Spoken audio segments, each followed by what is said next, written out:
تخيلوا شيرين عبد الوهاب لسه ما خلصتش شهور العدة وما فاتش على طلاقها من حسام حبيب غير اسبوعين بس عايشة قصة حب قوية جدا مع دكتور معروف. مش دي المشكلة يا جماعة، المشكلة انها خطفته من ممثلة معروفة جدا كانت خلاص بتحضر لحفل زفافها من الدكتور ده. شيرين سيرتها بقت على كل لسان في الوسط الفني، ازاي ما فاتش على طلاقها من حسام حبيب غير اسابيع وبتفكر تتجوز تاني، ولحقت امتى وفين اتعرفت على الدكتور ده وحبته ازاي، ويا ترى مين الفنانة اللي خطفت الراجل ده منها. التفاصيل اللي جاية مثيرة جدا جدا والقصة أغرب من الخيال. شيرين من أسبوعين قالت إن حكايتها مع حسام حبيب خلصت واتطلقوا، وهنقول لكم في آخر الفيديو ليه ضربها وسط الناس وبهدلها. بس خلينا نتكلم في الجديد. شيرين بتعيش قصة حب مع دكتور معروف جدا، وأول حرف من اسمه تاء، وكمان متخصص في أمراض النساء، وشكله بيحبها بشكل جنوني لدرجة إنه سايب شغله وحياته وبيسافر معاها في كل حتة، وكان موجود معاها بحفلتها الأخيرة في دبي. المشكلة مش في إن شيرين ما خلصتش شهور العدة، ولا حتى إزاي قدرت تنسى حسام حبيب في أسبوعين.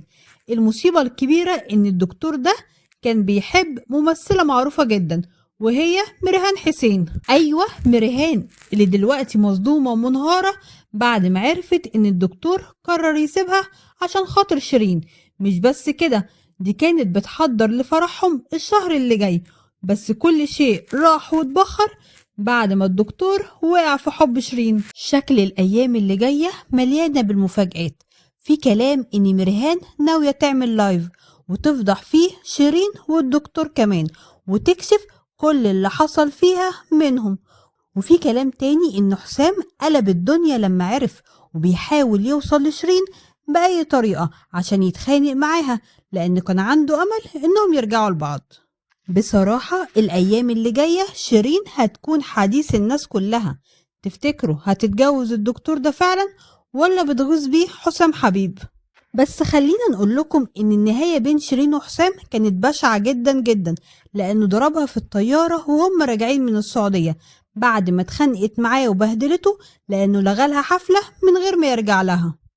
ووقتها كل محاولات الصلح فشلت، والطلاق كان النتيجة لقصة الحب دي.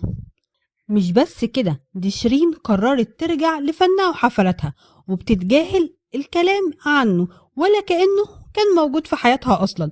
وتصرفاتها دي طبعا حرق دمه، وهو بيحاول بكل الطرق يتكلم معاها، بس طبعا هو مصدوم دلوقتي، خصوصا لما عرف إنها حبت غيره، ده كمان بعد أسبوعين بس من الطلاق.